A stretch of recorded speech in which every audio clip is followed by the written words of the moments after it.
Brian, I read you're from Chicago. Are you unfortunately a Bears fan too? I am. Yeah, yeah. Lifelong Bears. It's fun. I think for my generation, the Cubs were the lovable losers, but I think for the generation behind me, that's the Bears now. At least I got one Bears Super Bowl. I was only about 4 months old, but I did get one. Right. So yeah. I'm a Unfortunately, fellow unfortunate Bears fan as well. there you go.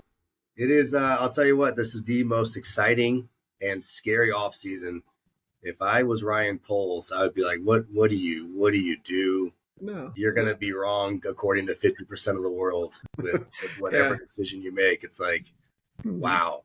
No, you're either. It's kind of like a little bit of the Mitch Trubisky, Patrick Mahomes thing all over again, right? Mm, Where I don't know. I'm glad I'm not in his shoes. So. right. And it's what do you think he was thinking when the whole stadium was cheering "We want Fields" at that last home game and we were winning the game? And you're like, oh, what do you do? And he's such a fun kid to root for. And I It's just true. It's love true. watching him play. You're like, oh, do we let him go for this other guy? Oh, I Hmm. don't know. I wouldn't want to be him. Wouldn't want No, to be him.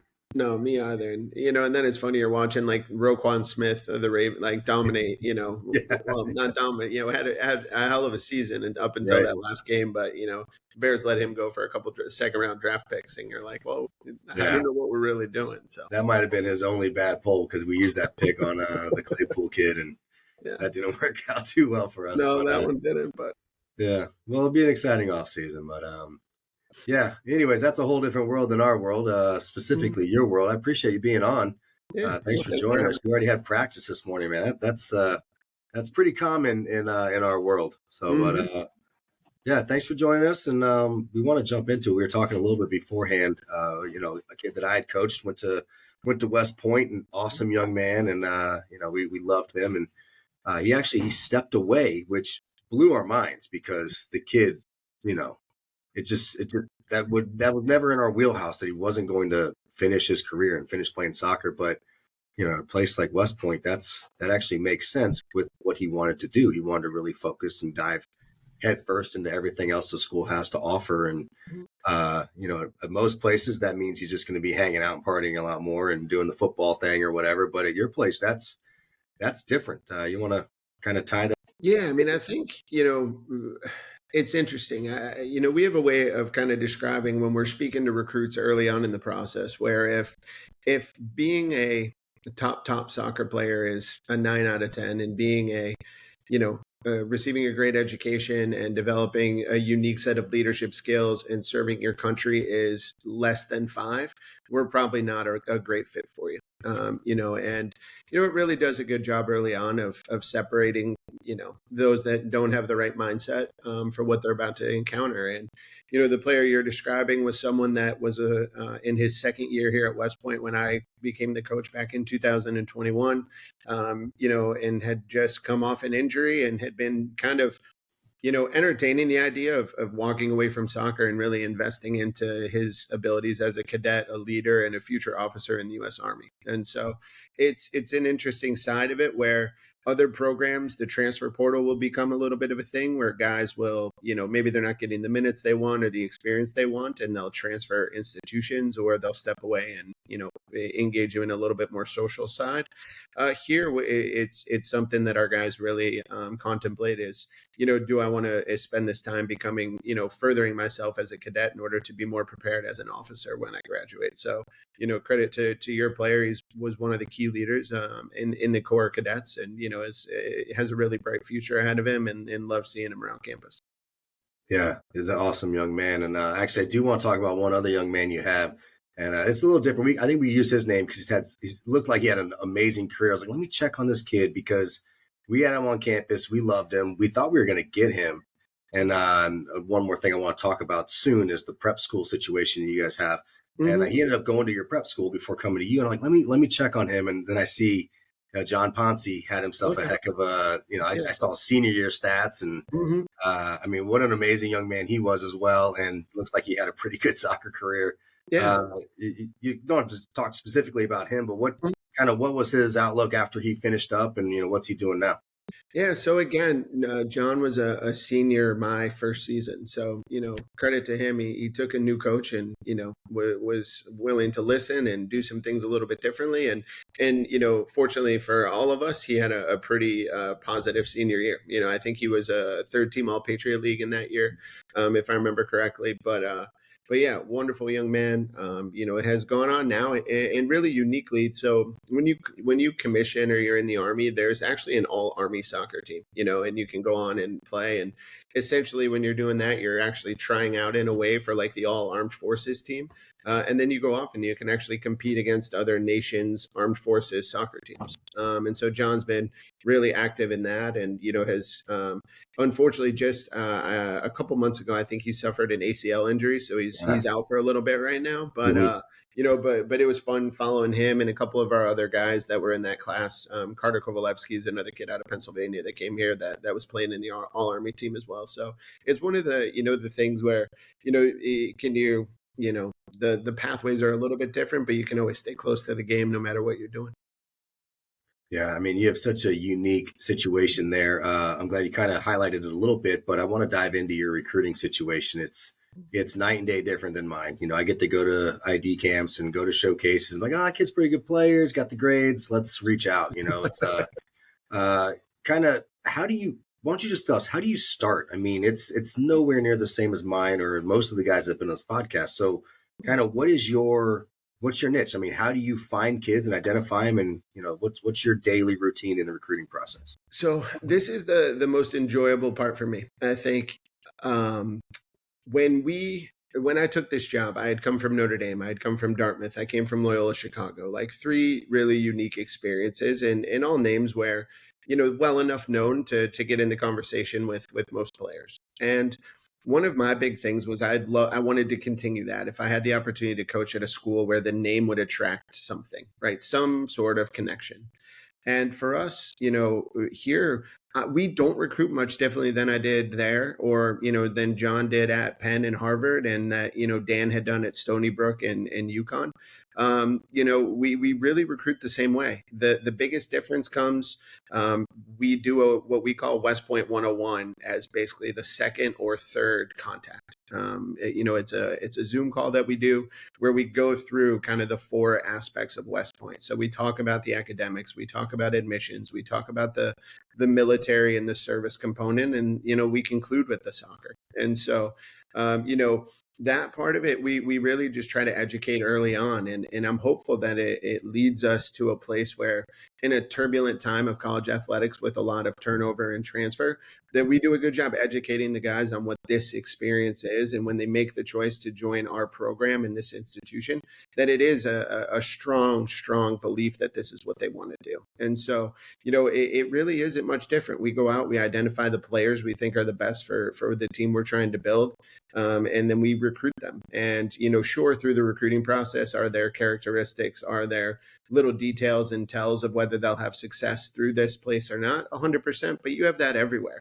And so it's just identifying the ones here that are most applicable to what leads to success, really more off the field. On the field, we're going to be able to coach them up, and we know what we're looking for. But off the field, it's finding the right character, the right mentality, the right set of disciplines to go and be successful. So I do think it's one of my favorite questions to answer, because so many have this idea of it being one way.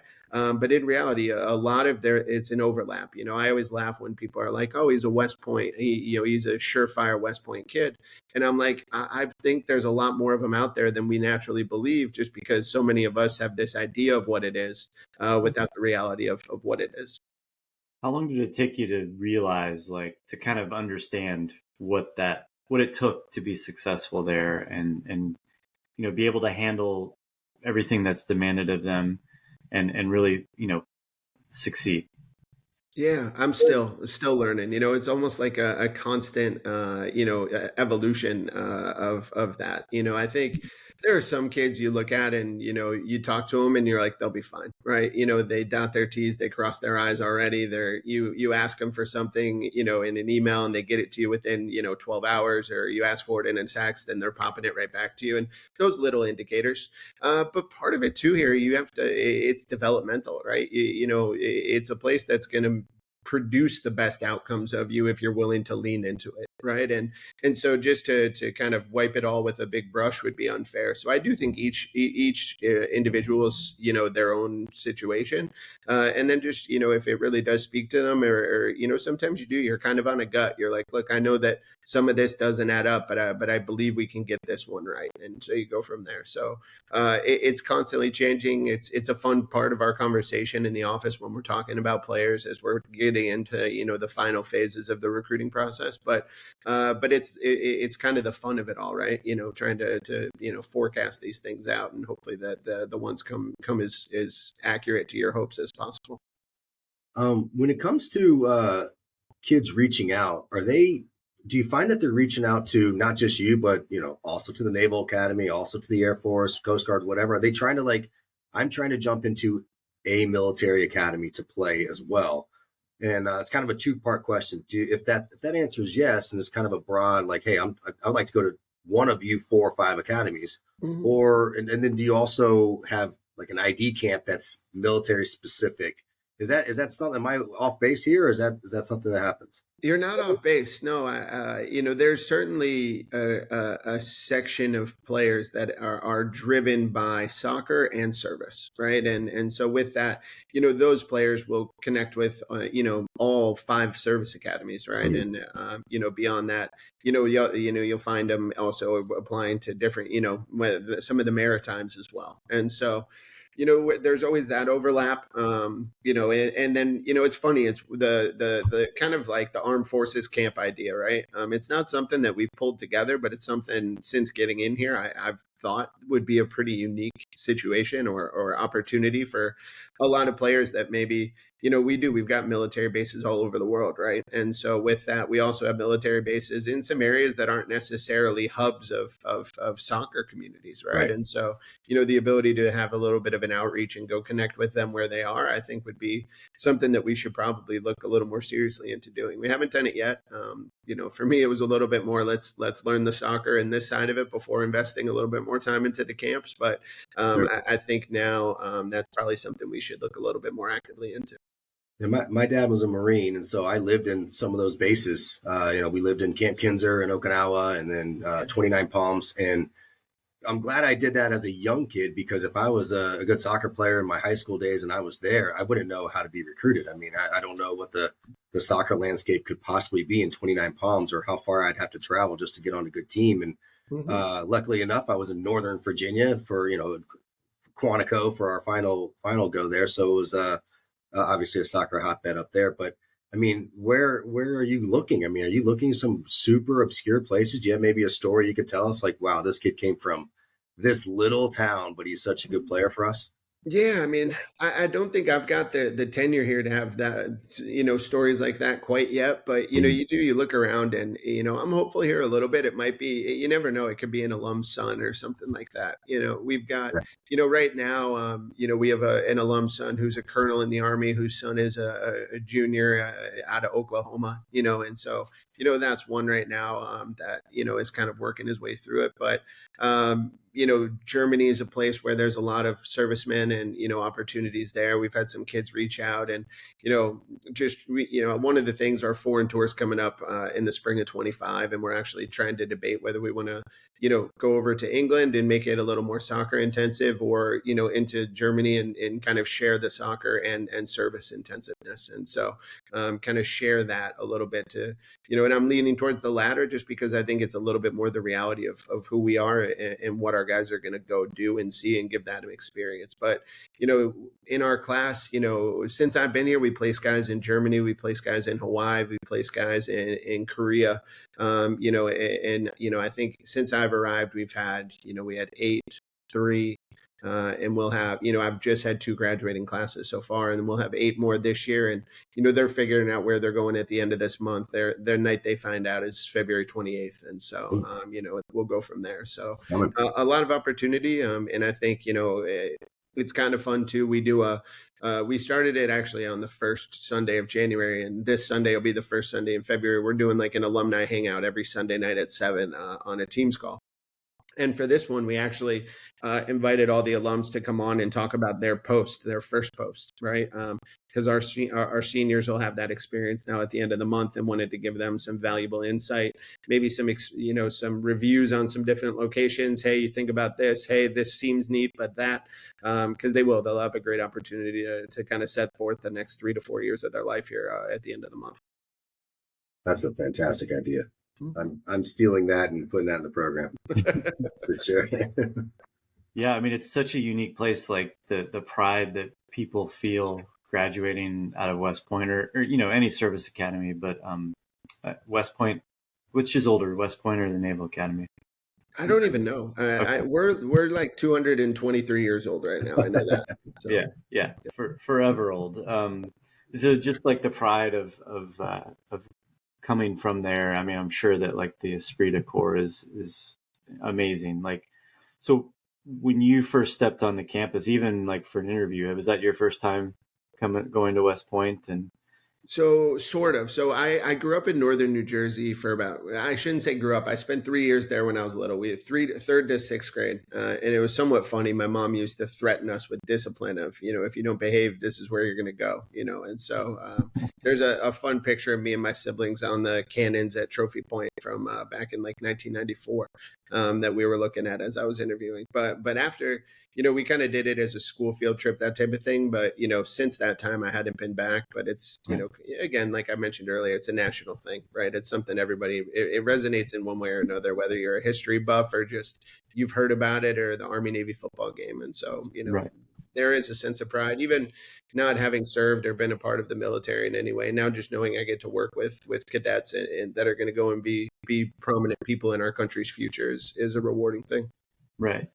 Yeah, I was just going to like lead into, there's special, specifically for you young men that you're working with, and just talk about like taking that in and understanding that they're there for a bigger reason, and just times that you've kind of been wowed by them as people, and when you kind of realize what they're capable of, and that sort of thing. Yeah, I mean, what I love is they are passionate about their country, they're passionate about their development, they're passionate about their academics, but they're still incredibly passionate about their soccer, right? They are still, at this point as a cadet, they're still like soccer players at heart, right? It's still their first love, and it may be their future, it may not be. That's kind of what we transition them through a little bit here. But they are so passionate about their soccer. It's fun to see them. The days are, quite structured here, right? You're up every morning around 6:15. You've got morning formation. You're into breakfast for, 7. You're at first class for 7:40. And then the day begins, and from that, there is downtime in between class periods, but you're studying, you're seeking out additional help. You're sneaking, maybe an academic, meeting in there. And then what's neat here at West Point, we've got what's called MacArthur time.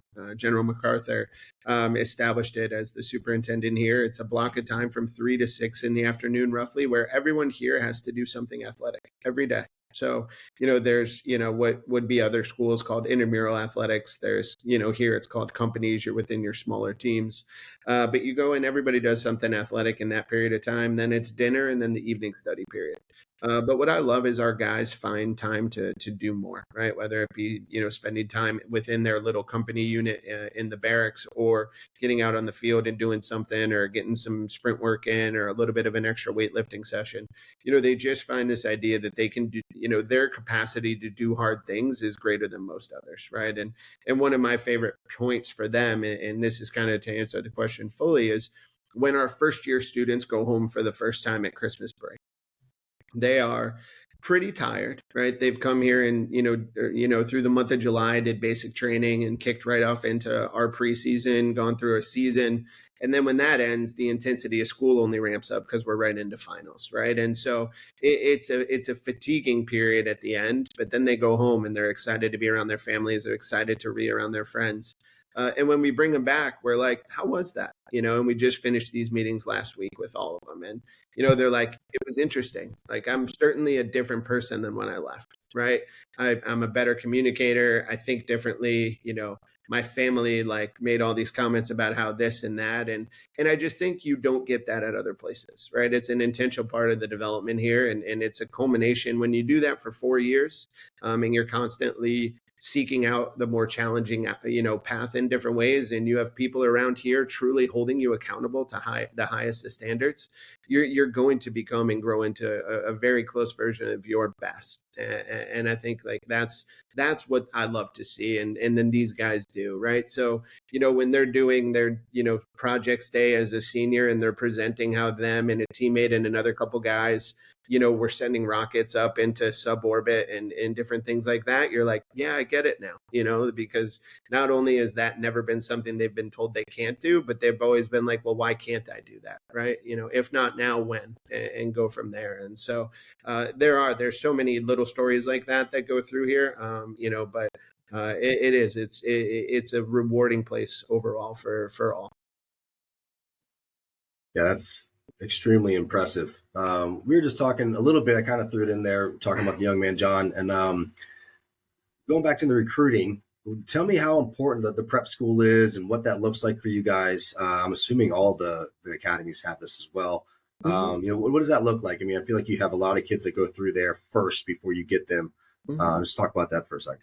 Yeah, it's a little bit of a mix. So it's one where if there is so there are certain injuries, right, where if you can't complete the basic training portion of your plebe year here, you're not able to start. So you can go into the prep school, or if there's an academic question, you can go into the prep school, or a physical development question, you can go to the prep school. So there's any number of reasons that you may attend the prep school. And then really it's a year to prepare you for West Point, whether that be, the discipline, the academics, the standards, the expectations.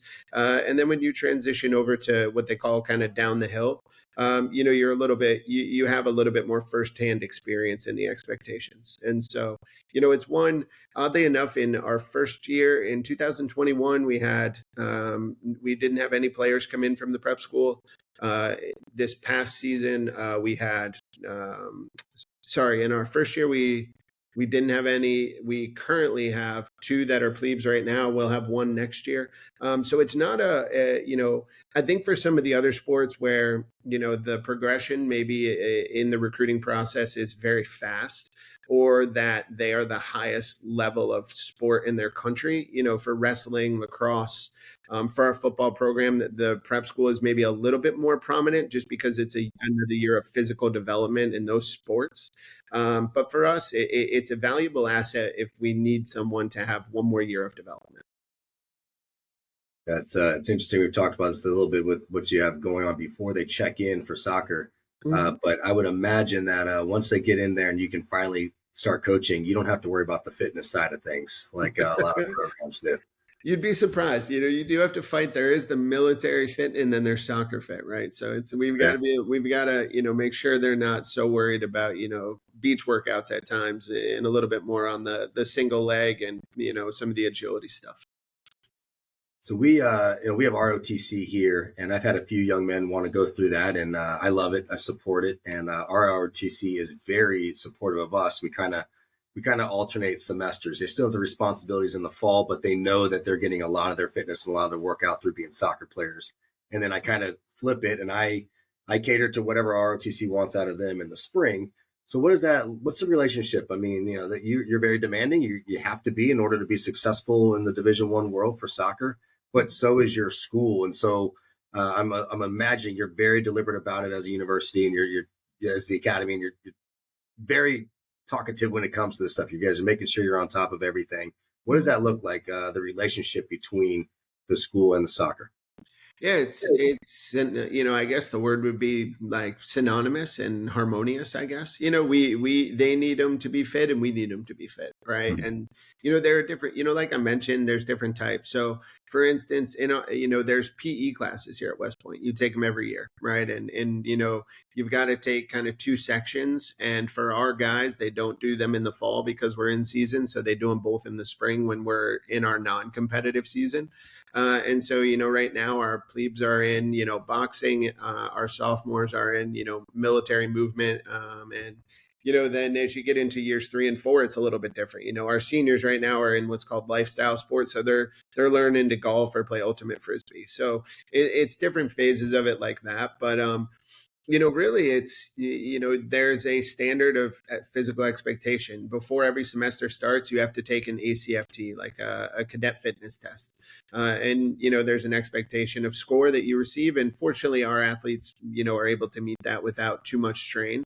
But then there's an indoor obstacle course that's, pretty notorious around here. And our juniors and a couple of our seniors, actually, it was last night, I went and watched it about 4:30, and it's fun to watch because you've got, there's no difference in their minds now other than a little, maybe time between male and female cadets, between a 280-pound football lineman that's trying to be as agile as a 140-pound men's soccer player, right? And so watching them go through these difficult things where they're using all sorts of strength, whether it be, the ability to climb up onto a shelf, a story up, or to be agile enough to kind of, move through the foot ladders or to climb a rope up, and then, to test your endurance with kind of at the end, like almost a mile run whether you're carrying a med ball or trying to sprint to make time. So there's a lot of overlap. And I think it all runs under this theme of like accountability and competitiveness, right? You're always, being held to a standard, and then you're trying to compete with the others around you. And I think that's in the end, when that's your life and you grow up around it for 4 consecutive years here,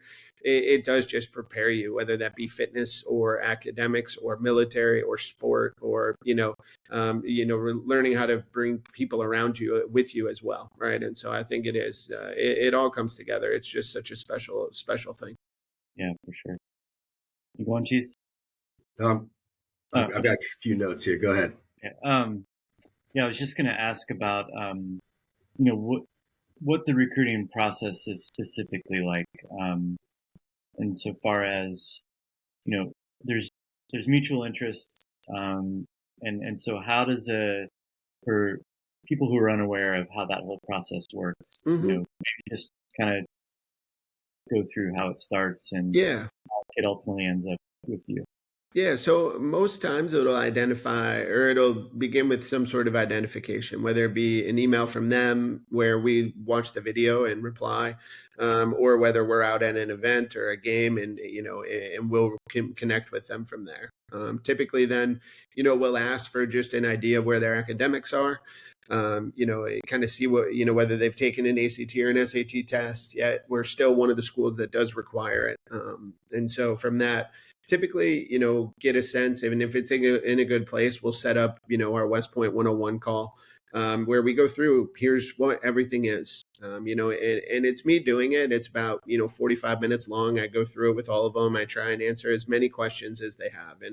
And oftentimes the questions they have are answered through it. And by the end, they're like, oh, okay, I have a better understanding of this. And we then leave it in their hands for a few days. And then usually John or Dan or Chris will reach out to them now and just be like, hey, what do you think? Is this something you want to, pursue a little bit more? And oddly enough, we do have a good return rate if we do West Point 101. And so from that, then we start to gather a little more information. There's some medical pieces to it. We educate them on like kind of the entirety of the admissions process here, from, the medical to the nominations and whatnot. And it's very much a guided process, and one we feel really comfortable knowing and working our way through with everybody.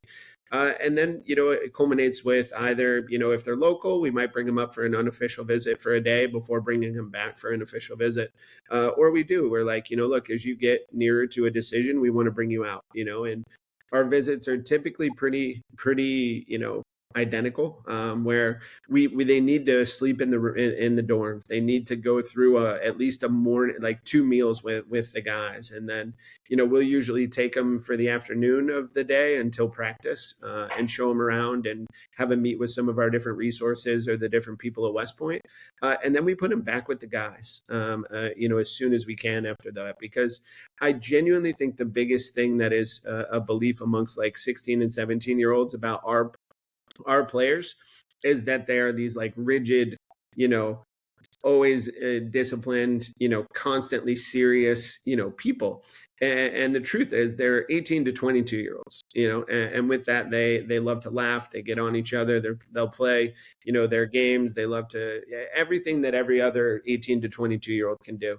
The difference is our guys just can turn it on when they need to academically. Right. And that's not who they are at all times. Right. And so, once they're sitting up in our team room, or, they're at a meal and they're laughing, or they're talking about music, or, FIFA, their ultimate team, whatever it might be, all of a sudden those preconceived ideas break down, and now they're like, wait, that they're just like me. Right. And then they're just like me, but they're doing all these things. And next thing you know, the kid, goes back and is like, no, this is, I can see myself doing this. And, that's the outcome we love the most. And I think it's a real truth of what they'll experience here. We're not putting, rose colored glasses on anything. If anything, I don't talk about and we're really deliberate. We tell them, we're honest. We're going to show you what this is, because when you're here, everything's based in trust. You have to trust us when we recruit you, that we're telling you what this experience really is. And then when you're here, you have to be able to trust us when you're struggling or working through things. And that can only work if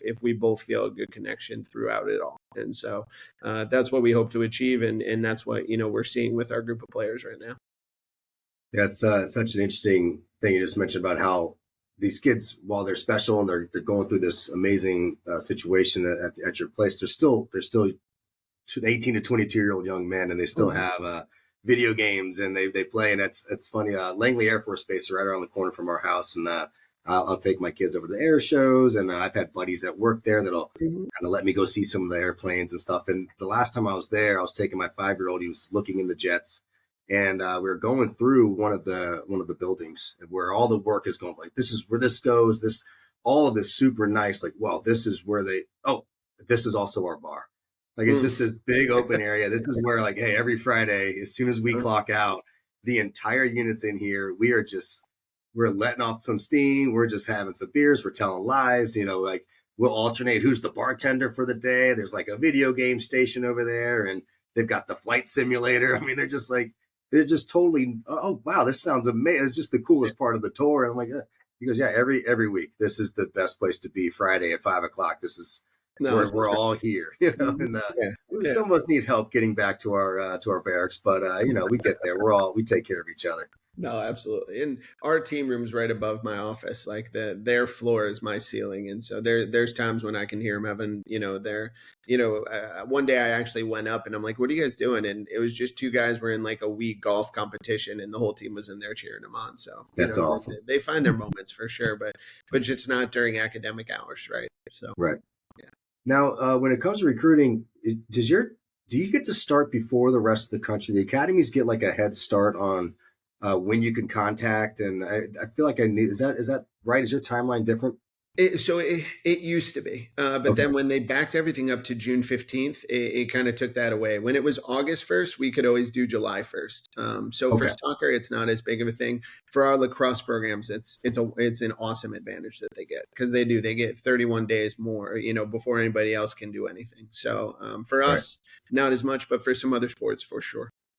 Gotcha. Okay. If I remember correctly, the young man that played for me, I mean, I think he got a phone call at 12:01, and I'm like, "Are you the first kid in the country to commit?" I mean, that was just because he committed on the spot. He was like, "I'm going. If they call me, I'm going." And nice. And there was, where Chris Norris is a good friend of ours that he's like, "Man, I couldn't have called you for another month." So it just, I knew your time was a little different. You got one, Cheese? Well, I was going to ask you. You'd mentioned the Army-Navy game, the football game. Do you go to those? Do you get the opportunity? I went to my first one this past winter. Yeah. So it typically overlaps with the MLS Next event. But this year the dates shifted, so we were able to make it out there. And so my wife's from the Boston area, so we went up. Her brother-in-law and her father, we took, the four of us went. So it was my first one, and I think everybody should go to at least one in their lives. It's an incredible thing.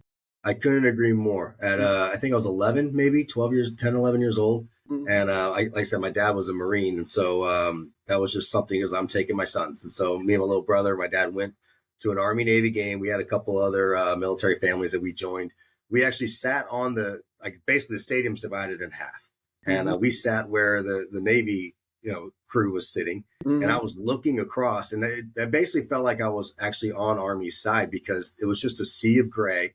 And I don't know what the arm chant was or the arm movement was, but it was like a wave of hand movement. And it was, I mean, I was barely watching the game. I was just so enthralled just watching that. I was so impressed. And it was such a cool experience. I mean, I've been to a bunch of different sporting events. That is by far the greatest sporting event I've ever been to. And like I said, I may have watched half the game. I was just so engulfed in everything. We were at what's the old Philadelphia stadium called before the link came in? That's where they did a lot of the games. Yeah, the Met. And so that was we were in that stadium, and it was just an amazing experience. I still kind of get goosebumps thinking about that. It was 30 years ago for me, and it was still just such an amazing experience. Yeah, and it's cool now. We've got, our own version in a way with Army Navy Cup. So we play it in the Philadelphia Union's home stadium every year. I think this was the 12th season of it. And the smallest attendance that's been at the game is about 8,000. The biggest right around 14 or 15. So it's a really neat thing. The city of Philadelphia, the Philadelphia Union, Leidos, all of them do a wonderful job of promoting and putting it on. And they host both teams for a dinner the night before, and it's a thing that not too many college teams get to experience. I know youth players now get to play in those stadiums a little more often than I did growing up, but you go out there and they've got the anthem and they do the flyover and the jumpers, and our guys love the experience, and I love it for them. Yeah, shifting gears a little bit here. I mean, you had yourself a heck of a career, and you played at some pretty good levels. Actually, I saw you were a Carolina Railhawk. Did you play with, I got a couple names for you. Did you play with David Stokes? Or I did not. I missed David. Yeah. I knew he was. He was a great player at Carolina back in the day. Yeah. Yeah, we were high school classmates. And how about John O'Hara or Chris McClellan? Do you know those guys? I don't. I think they might have beat me by a little bit. Well, they were goalkeepers, so they're friends of mine. So I give them a little bit of a hard time. Just goalies. Yeah. But well, I mean, do you mind kind of talking about how you grew up with your process and what it looked like then? Maybe even tie it into what it looks like today and how different it is, and maybe give us your timeline. Yeah, for sure. So I did. I grew up in the suburbs of Chicago. I grew up playing for a club called the Sockers. It's still around today, doing a great job. In the coaches that I had are still the main coaches in the club. You've got, David Richardson and Brett Hall kind of still doing most of the older teams in the club. And so it's always fun to see them at the different events now from this side of it, and call them about players that we're recruiting and so on and so forth. But then, where it's different now, the August 1st was of your senior year for phone calls, and began getting recruited then, and took majority of the visits in September, and ended up going to Indiana. So enrolled, kind of got in there, was able to play for Jerry Yeagley for his final 2 seasons, and then Mike Freitag for his first 2 seasons, and was fortunate enough in kind of year 2 with Coach Yeggs and year 1 with Coach Fry to win national championships with, just blessed to be around great people, great teams, great coaches. Was fortunate enough to play with the Chicago Fire and Columbus Crew for a little bit, and then the Carolina Railhawks. Then, kind of the whole time though, like from my time at Indiana, I knew college coaching was really what I had a passion to go and do. I think, just the impact, Jerry had, and Coach Fry, and, Todd and Caleb and Sean and Giff and those guys, I was just like, that'd be what a neat thing to do one day. And so, once my career ended playing, I got straight into coaching Loyola Chicago for 3 seasons with Neil Jones, who is now the coach at Wisconsin. Then went on to Dartmouth with Chad Riley for 2 seasons before moving with him when he got the Notre Dame job, and coached with him for 4 seasons at Notre Dame, and then came out here to West Point. So a lot of, I genuinely think, I don't know, it's some people are like, you've had a great career, and I genuinely just look around at the people I've been around, and I'm like, I think I'm more of the passenger in it all, even at the youth level, to play for David and Brett, and then play for Jerry, be on teams with, guys that played in World Cups while I was at Indiana, or had 10, 15-year MLS careers.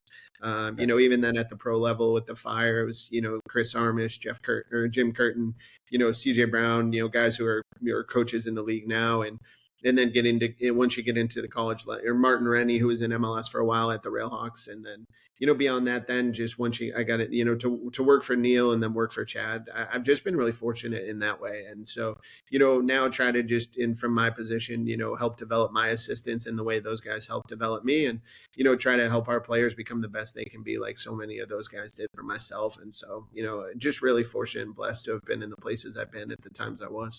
That's amazing. Yeah. So what were those guys as your mentors? What were some of the lessons that you kind of think back and say, yeah, I mean, that came from Jerry Yeagley or one of the other mentors along the way that especially applied to him? Yeah. Mm-hmm. Yeah, and it's fun. Like you look back, and it's I talk about it because it's so much of this can be emotional, and so much of it can be intentional, right? And so with that, this combination, I talk about it a little bit, like this fiery competitiveness of Indiana always kind of simmers. I almost say it's like a little bit in my blood.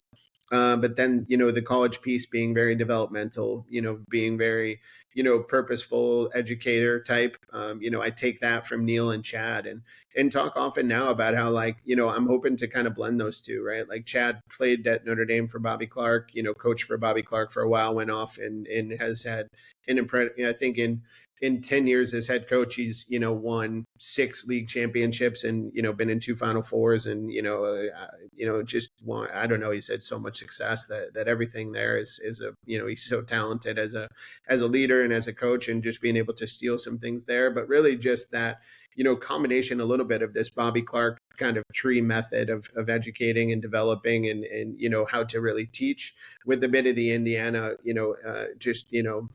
what makes an Indiana soccer player, and the competitive excellence that kind of oozes out of that place, and trying to marry them a little bit, right, and bring these two, it's almost a little bit of like the Atlantic and Pacific Ocean, right? When they meet, the waters don't look the same, but it's all in, it's all still an ocean. And so we try and put it together in a way here at West Point that we can try to emulate a little bit of the successes of those two programs.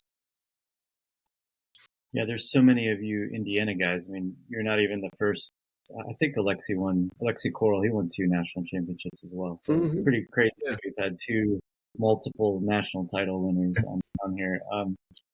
Yeah, I mean, it's incredible the legacy that program has put out, and it's great that you're kind of paying it forward and helping the next generation.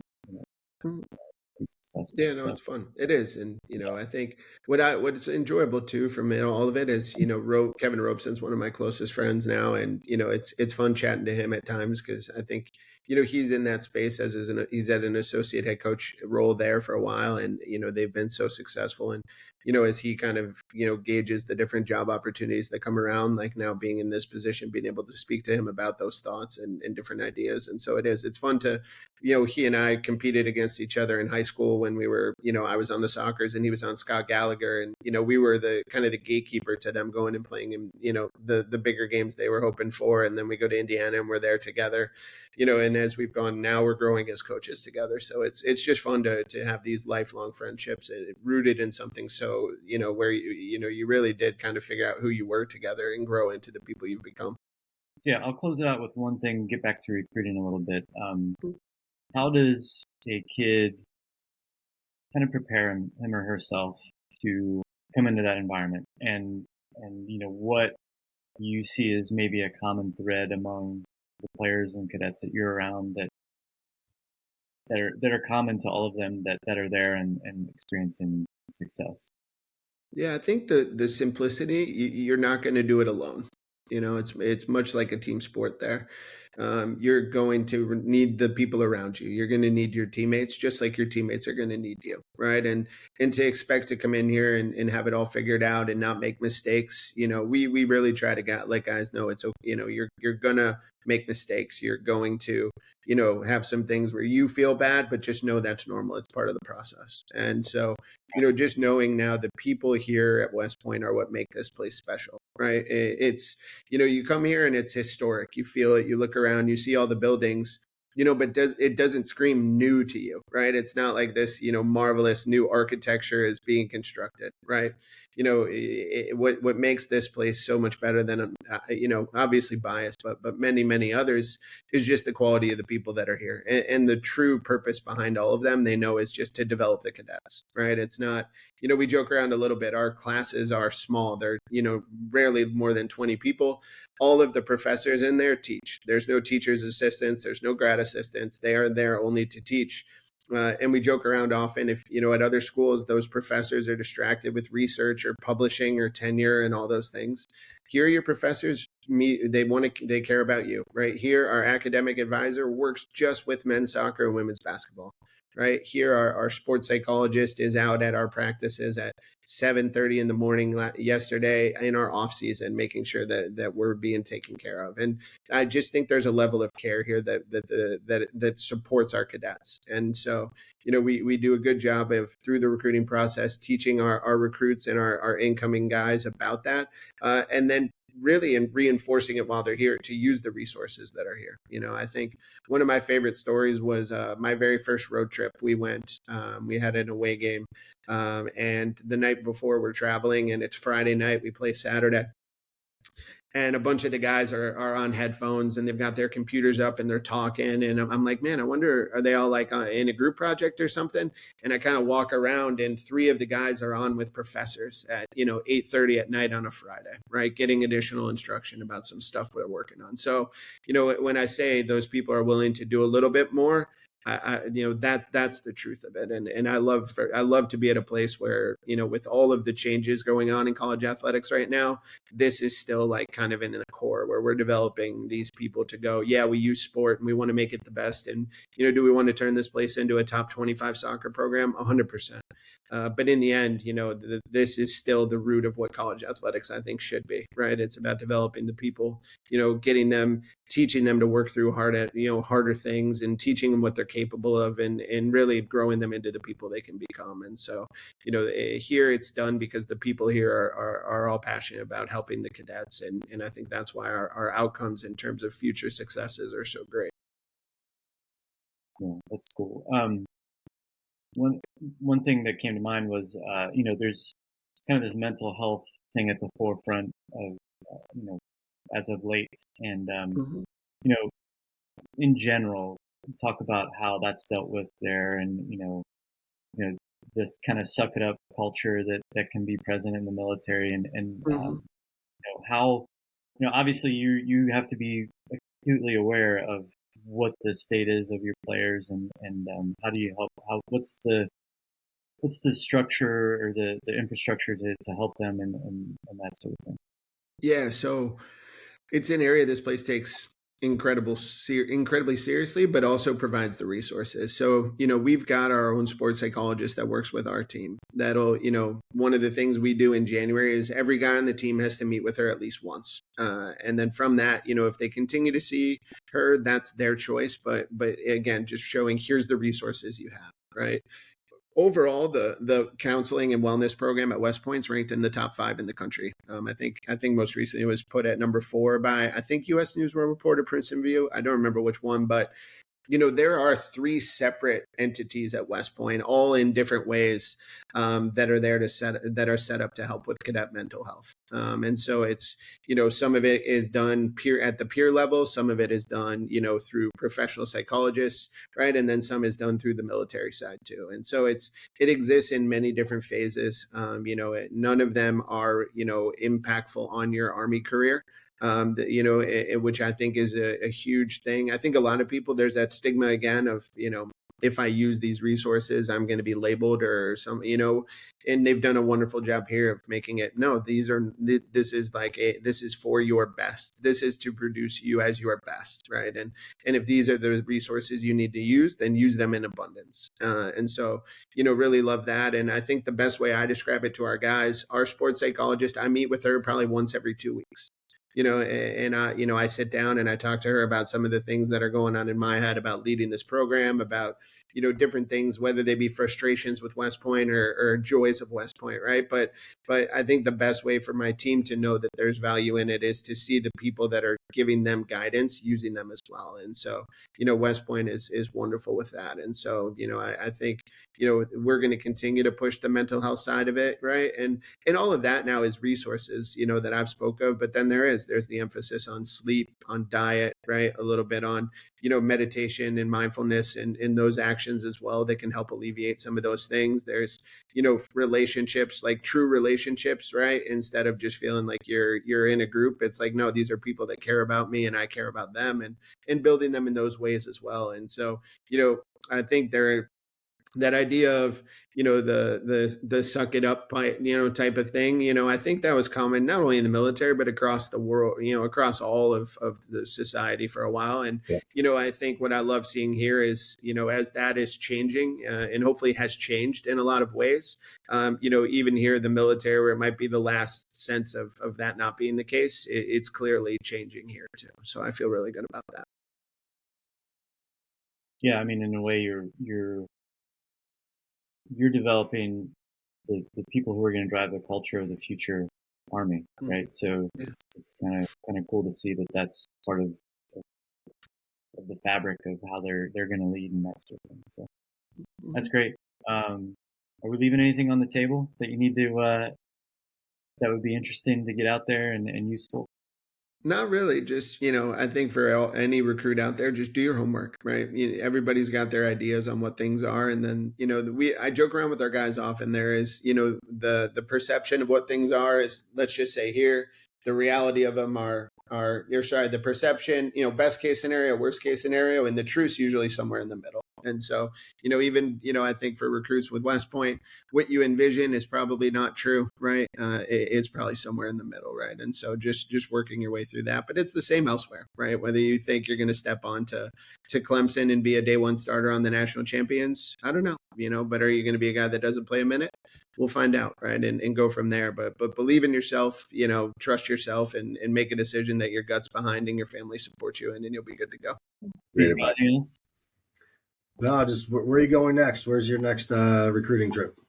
So I'm here kind of working with the group the next few weeks, but John, Dan, and Chris are headed down to Florida tomorrow. So they'll go get some warm weather. And then the weekend after that, I think in Delaware for a couple of days, before then going back down to Florida at the end of the month for one of the, I think this weekend's ECNL, and I think at the end of the month, it's the NAL or something like that, or NAC, I forget exactly. But yeah, it's a busy 3-4 weeks for us. Brian, I can't thank you enough. It's been a privilege to have you on, and thank you so much for being generous with your time and sharing what it's like to be a West Point guy. Oh, appreciate you guys reaching out and spending the time with me. So thank you guys. Yeah, thank you, Brian. Very impressive. Thank you. Hold on one second.